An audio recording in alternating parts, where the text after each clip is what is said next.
students, I am Mudita and you are joining Mudita IS Warrior. Guys science और mathematics का syllabus आपको provide कर दिया गया है, रिवाइज सिलेबस। यहाँ पे हम सोशल स्टडी का सिलेबस डिस्कस करने वाले हैं 2021-22 ईयर के लिए। ये आपका रिवाइज रैशनलाइज सिलेबस है एंड टर्म वाइज सिलेबस है। सीबीएसई ने बोला था कि भाई साहब इस बार टर्म 1 होगा और टर्म 2 होगा। बोर्ड एग्जाम हिस्ट्री में पहली बार 2 टर्म में लिया जाएगा। टर्म 1 आपका 50% वेटेज, टर्म 2 आपका 50% वेटेज। टर्म 1 आपका बोल दिया एमसीक्यू टाइप होगा 90 मिनट का। टर्म 2 आपका बोल दिया कि भैया ये 2 घंटे का पेपर होगा सब्जेक्टिव।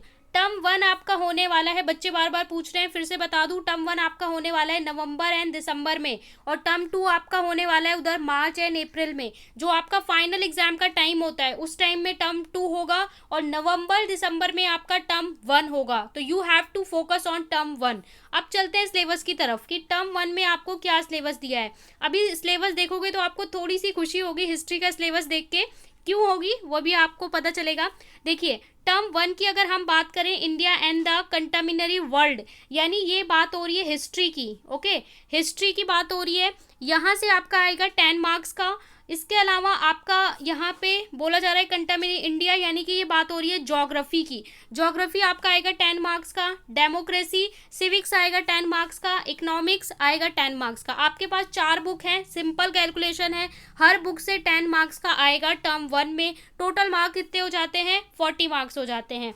इसके बाद अगर हम टर्म 2 की बात करें तो सिमिलरली टर्म 2 में भी 10 10 10 10 हिस्ट्री, ज्योग्राफी, पॉलिटी, सिविक्स यानी इतिहास, भूगोल और आपका ये सामाजिक विज्ञान जो सिविक्स है, राजतंत्र है और अर्थशास्त्र है, चारों से 10-10 नंबर का आएगा। ये हो जाएगा 40 मार्क्स। अब बात करते हैं कि चैप्टर की, कौन सा चैप्टर आ रहा है। बच्चे सिलेबस रिडक्शन को समझ ही नहीं पा रहे हैं।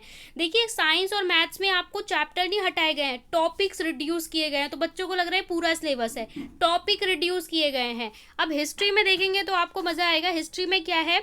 हिस्ट्री में आपका चैप्टर 1 केवल आ रहा है टर्म 1 में। अगर हम हिस्ट्री की बात करें तो हिस्ट्री में केवल एक चैप्टर आ रहा है जिसका नाम है rise of nationalism in Europe. Hindi में इसको बोलते हैं यूरोप में राष्ट्रवाद का उदय। जो आपका फर्स्ट चैप्टर है इतिहास की बुक में, यूरोप में राष्ट्रवाद का उदय, जिसका मैंने 1 शॉर्ट वीडियो आपको प्रोवाइड कर रखा है। पूरा चैप्टर बहुत ही सिंपल तरीके से एक ही वीडियो में, ठीक है। तो वो वीडियो अगर आप देख लोगे, फर्स्ट टर्म की तैयारी, यूरोप में राष्ट्रवाद आपका खत्म, हिस्ट्री खत्म। हिस्ट्री में केवल एक ही चैप्टर आएगा 10 नंबर का।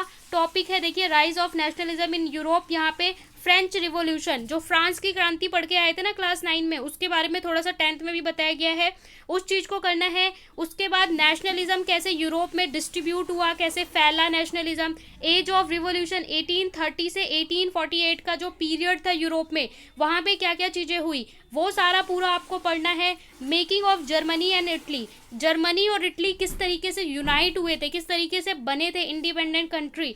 इसके बाद विजुअलाइजेशन द नेशन और नेशनलिज्म एंड इम्पेरिज्म, ठीक है। ये आपके जो सब टॉपिक्स हैं वो कवर होंगे हिस्ट्री के चैप्टर 1 से। यहाँ लर्निंग ऑब्जेक्टिव है कि यहाँ पे आपको बेसिकली फोकस किन पॉइंट्स में करना है। तो गुड न्यूज़ ये है कि हिस्ट्री में केवल एक चैप्टर करना है, हिस्ट्री इक्वल टू 1 चैप्टर, केवल एक चैप्टर करना है फॉर टर्म 1। अब हम आगे चलते हैं ज्योग्राफी की तरफ। अगर हम ज्योग्राफी की बात करें, कंटेम्परेरी इंडिया, यानी कि यहाँ पे बात हो रही है ज्योग्राफी की। ज्योग्राफी में आपका एक आ रहा है chapter 1 resource and development. Resource and development में आपको ये टॉपिक्स करने हैं, चैप्टर नंबर 1 है। देखिए ज्योग्राफी में आपको 3 चैप्टर दे रहा है। वाटर रिसोर्स, ये आपको इंटरनल के लिए बोल रहे हैं, एग्रीकल्चर और ये, ठीक है। देखिए यहाँ पे आपको बोल रहा है resource and development. Resource and development chapter 1, यहाँ पे आपको टॉपिक्स कवर करना है। टाइप्स ऑफ रिसोर्स, हिंदी में भी मैं नाम बता दूं, ये आपका नाम है संसाधन और विकास, ठीक है। रिसोर्स एंड डेवलपमेंट, संसाधन और विकास। टाइप्स ऑफ रिसोर्स, कितने प्रकार के हमारे संसाधन हैं। Development of resource, land resource यानी भूमि संसाधन, उसका यूटिलाइजेशन, कंजर्वेशन यानी संरक्षण, संसाधनों का संरक्षण कैसे कर सकते हैं। सॉइल का संरक्षण, मिट्टी का संरक्षण। क्लासिफिकेशन ऑफ सॉइल यानी टाइप ऑफ सॉइल, जहाँ पे आप पढ़ते हो ब्लैक सॉइल, रेड सॉइल, ठीक है। इसके अलावा soil erosion and soil conservation, यानी ये पूरा चैप्टर कंप्लीट आएगा। इसके बाद वाटर रिसोर्स की बात करें तो वाटर रिसोर्स आपका चैप्टर नंबर 3 है। इसके लिए यहाँ पे लिखा हुआ है, देखिए the theoretical aspect of chapter water resource to be in the periodic test only and will not be evaluated in board examination. However, the map item in this chapter as instead will be evaluated in board examination. What you understand? आप इस चीज से क्या समझे? मतलब जो chapter 3 है वो आपको बोर्ड पर्पस के लिए नहीं पढ़ना, बोर्ड में ये चैप्टर नहीं आएगा टर्म 1 में, ना ही टर्म 2 में। इसका जो थ्योरी पोर्शन है वाटर रिसोर्स का, जल संसाधन का, वो आपका नहीं आएगा, वो आपको केवल इंटरनल के लिए पढ़ना है, यानी स्कूल में जो पीरियोडिक टेस्ट हो गए उसके लिए पढ़ना है। बोर्ड एग्जाम के लिए चैप्टर को नहीं करना है। बोर्ड एग्जाम में इस चैप्टर का केवल मैप आएगा। इस चैप्टर को, चैप्टर 3 को अगर मैं 2 पार्ट्स में बांटूं, मैप एंड थ्योरी, तो थ्योरी आपको करना है इंटरनल के लिए, ठीक है, समझ गए? थ्योरी करना है इंटरनल के लिए, स्कूल के लिए पढ़ना है, बोर्ड में नहीं आएगा। और मैप आएगा आपका बोर्ड में, यानी टर्म 1 में केवल इस चैप्टर का मैप वर्क करना है।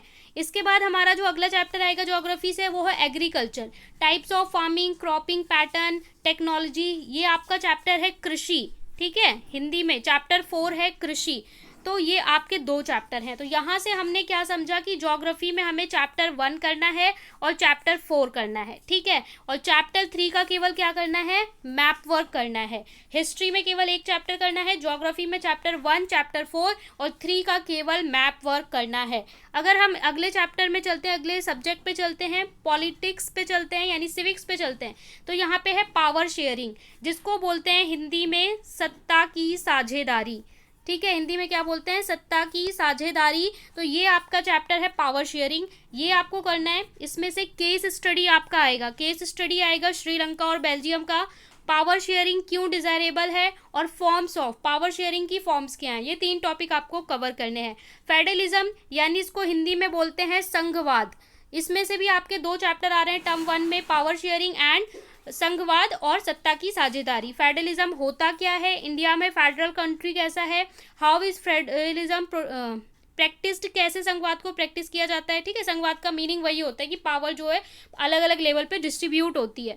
तो यहाँ से भी आपको 2 चैप्टर हैं। इकोनॉमी से अगर हम बात करें तो इकोनॉमी से भी आपको 2 चैप्टर मिल रहे हैं। इकोनॉमी से एक तो आपका डेवलपमेंट है, जिसको हिंदी में विकास बोलते हैं, व्हाट डेवलपमेंट प्रोमिसेस। इसके बाद इनकम और other goals, national development, income and other criteria, public facility, sustainable development. ये सारे टॉपिक्स को आपको कवर करना है।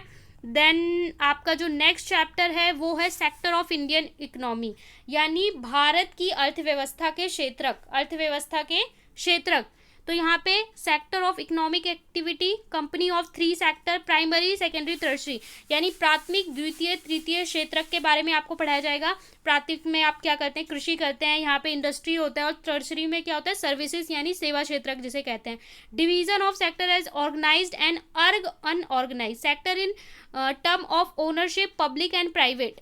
ये सारी चीज़ें करनी है। तो यहाँ से अगर हम कंक्लूड करें तो कंक्लूड करेंगे तो हिस्ट्री में हमें 1 चैप्टर करना है, ज्योग्राफी में 2 चैप्टर करना है और 1 चैप्टर का हमें मैप वर्क करना है। इकोनॉमी से हमें 2 चैप्टर करने हैं, सिविक्स से हमें 2 चैप्टर करने हैं, यानी 2, 4, 6, 7, ठीक है। टोटल हमें 7 चैप्टर करने हैं, यानी हिस्ट्री में 1 चैप्टर कर लिया कंप्लीट। 7 चैप्टर हमें टोटल करने हैं टर्म 1 के लिए एसएसटी में। ओके, टर्म 1 के लिए आपको बोल रहा है कि list of the map item. Map आपको कौन कौन से करने हैं फॉर द टर्म एग्जामिनेशन। बच्चे बोलेंगे एमसीक्यू टाइप है तो क्या मैप नहीं आएगा? मैप आएगा, आपको लोकेशन बता दिया जाएगा और मैप दे दिया जाएगा और बताएंगे ऑप्शन ABC। तो मैप टर्म 1 के लिए भी करना है। यहाँ पे मैप है resource and development, major type of soil. देखिए, अगर आपको मैप करना है ना तो आपको मैप रोज रोज करने की जरूरत नहीं है। मैंने आपको 1 शॉर्ट वीडियो दिया है, एक 40 मिनट का वीडियो है, जिसमें हिस्ट्री का, ज्योग्राफी का, सारे जितने भी मैप पूरे साल में आएंगे वो एक ही वीडियो में कवर करा दिया है। तो वो वीडियो का लिंक मैं डिस्क्रिप्शन में दे दूंगी, उस वीडियो को बस देख लो, वहाँ पे सारे मैप हैं। इस मैप को भी कवर कराया गया है, सारे मैप आपको इन शॉर्ट 1 वीडियो में मिल जाएगा। ओके, तो यहाँ पे दूसरा है वाटर रिसोर्स। यहाँ पे आपको क्या क्या भरना है? सलाल, भाखड़ा, नांगर, ये भी मैंने मैप में करवा रखा है। टिहरी, हीराकुंड, नागार्जुन, तुंगभद्रा, ये सारी जो लोकेशंस हैं वाटर रिसोर्स के, डैम है ये। चैप्टर 3 से आपको बोला है ना केवल मैप आएगा, तो चैप्टर 3 से केवल इतना करना है और इसको आप लोग भर लेंगे, मैंने करवा रखा है। एग्रीकल्चर से मेजर राइस एंड व्हीट, चावल और गेहूं के जो क्षेत्र हैं ये भी आपको मैप में कवर कराया गया है मेरे वीडियो में। और मेजर क्रॉप चाहे चाय, कॉफ़ी, टी, कॉफ़ी, रवर, ये भी उसमें कवर करवाया गया है। ओके इसके बाद टर्म 2 का अगर हम सिलेबस देखें तो टर्म 2 का सिलेबस अगर आप देखोगे कि क्लास 10 टर्म 2 टर्म 1 का क्लियर हो गया। टर्म 2 की अगर हम बात करें तो टर्म 2 में आपका आ जाएगा नेशनलिज्म इन इंडिया, क्योंकि भारत में राष्ट्रवाद मोस्ट इंपॉर्टेंट चैप्टर है तो इसको थ्योरी में रखा गया है। जब आपको रिटर्न आंसर करना होगा तो नेशनलिज्म इन इंडिया दिया जाएगा। ये चैप्टर भी मैंने करवा रखा है, वन शॉट वीडियो, 10,000 से ज़्यादा बच्चे इसे देख चुके हैं। नेशनलिज्म इन इंडिया पूरा जो इंडिया में राष्ट्रवाद का कॉन्सेप्ट है वो Khilafat, non cooperation toward civil dependence यानी कि सविनय अवज्ञा की ओर, ठीक है, सेंस ऑफ कलेक्टिव बिलोंगिंग, पूरा चैप्टर आपको करना है टर्म 2 में। इसके बाद देखिए लाइवलीहुड, यहाँ पे आपको बोल रखा है हिस्ट्री में एक चैप्टर आपको एग्जाम के लिए करना है और यहाँ पे बोल रखा है livelihood and the economic societies. Section 2 जो आपका है हिस्ट्री में, जो सेक्शन 2 है वहाँ से any one theme of following the theme selective should be periodic test only will not evaluated in board examination. यानी कि जो आपका 2 वाला सेक्शन है इसमें से कोई एक चैप्टर करना है, the making of global world the age of industrialisation, इसको केवल आपको पीरियोडिक टेस्ट के लिए करना है। It should be not considered in board examination, board examination के लिए नहीं करना है। प्री मॉडर्न वर्ल्ड 19 इसको आप लोग पढ़ोगे केवल इंटरनल के लिए और अपनी नॉलेज के लिए पढ़ोगे, बोर्ड एग्जाम में ये नहीं कंसीडर किया जाएगा। इसका मतलब हिस्ट्री में टर्म 1 में आपका यूरोप का राष्ट्रवाद पढ़ा रहा है और टर्म 2 में भारत में राष्ट्रवाद पढ़ा रहा है। इसके बाद ज्योग्राफी की बात करें तो यहाँ पे chapter 5 mineral and energy resource आपको कंप्लीट करना होगा। मैन्युफैक्चरिंग इंडस्ट्री चैप्टर 6 आपको कंप्लीट पढ़ना होगा पूरा chapter. Chapter 7 lines and national economy, 3 chapter आपको करने होंगे टर्म 2 में ज्योग्राफी में। डेमोक्रेसी में यहाँ पे आपका डेमोक्रेटिक पॉलिटिक्स, यहाँ पे आपको पॉलिटिकल पार्टीज वाला चैप्टर करना होगा टर्म 2 में, सारी चीज़ें कवर करनी होंगी। आउटकम ऑफ डेमोक्रेसी ये चैप्टर करना होगा टर्म 2 में, सारी चीज़ें कवर करनी होंगी, यानी 2 चैप्टर हैं। इकोनॉमी से आपका मनी एंड क्रेडिट ये टर्म 2 में आएगा। ग्लोबलाइजेशन ये भी आपका टर्म 2 में आएगा। और टर्म 2 के अगर हम मैप वर्क की बात करें तो हिस्ट्री के मैप में आपका नेशनलिज्म वाला पार्ट 1830 तक, लोकेटिंग प्लेस, इसके बाद हमारे जो अधिवेशन होते हैं, मीटिंग्स हैं, ये भी मैंने मैप में करवा रखा है, कलकत्ता का, नागपुर का, मद्रास का, ठीक है। इसके अलावा आपका यहाँ पे है चंपारण, खेड़ा, ये सारी लोकेशन जो चैप्टर हमारा भारत में राष्ट्रवाद है, नेशनलिज्म इन इंडिया, वहाँ से डांडी मार्च, चोरी चोरा, ये सारी चीज़ें ज्योग्राफी में आपको भरना होगा। क्या भरना होगा? ये भरना होगा। ये आपको दिया हुआ है कि ये सारी thermal power plant, nuclear power plant, ये सारे पावर प्लांट, ये सारा भी आपको मैप में मैंने दे रखा है, ठीक है। मैन्युफैक्चरिंग इंडस्ट्रीज भरनी होंगी, आयरन इंडस्ट्रीज, सॉफ्टवेयर इंडस्ट्रीज, ये सारा भी आपको मैप में ऑलरेडी करवा रखा है। ये जितनी भी चीज़ें मैप वर्क दिखाई दे रही हैं सिंगल वीडियो में आपको करवा रखा है, तो ये आपका कंप्लीट सिलेबस है। इसका मतलब है कि हिस्ट्री में आप लोग को एक चैप्टर करना है टर्म 1 में और एक चैप्टर करना है टर्म 2 में, यानी हिस्ट्री से आपको यूरोप में राष्ट्रवाद अभी पढ़ना है, भारत में राष्ट्रवाद टर्म 2 के लिए पढ़ना है, बाकी जो 2 चैप्टर उसमें से ऑप्शन है और वो आपको केवल पीरियोडिक के लिए पढ़ना है। हिस्ट्री और ज्योग्राफी से आपको 2 चैप्टर अभी आ रहे हैं, 2 टर्म 2 में आएंगे, 3rd चैप्टर केवल मैप आएगा। और पॉलिटिकल साइंस से आपका सिविक्स से 2 चैप्टर अभी, 2 बाद में, इकोनॉमी से 2 चैप्टर अभी, 2 चैप्टर बाद में। तो इस तरीके से सोशल स्टडी का सिलेबस डिवाइड किया गया है, मैप पूरा समझा दिया है। ये है हमारा कंप्लीट सिलेबस सोशल स्टडी का। अगर आपको हिंदी मीडियम में समझने में दिक्कत है तो आप कमेंट कर देना, मैं आपको चैप्टर्स के नेम बिल्कुल मेंशन करके अलग से एक वीडियो में प्रोवाइड कर दूंगी। साथ में चैनल को ज़रूर सब्सक्राइब कर दें, लाइक कर दें, शेयर कर दें और अपने दोस्तों के साथ वीडियो ज़रूर शेयर करें।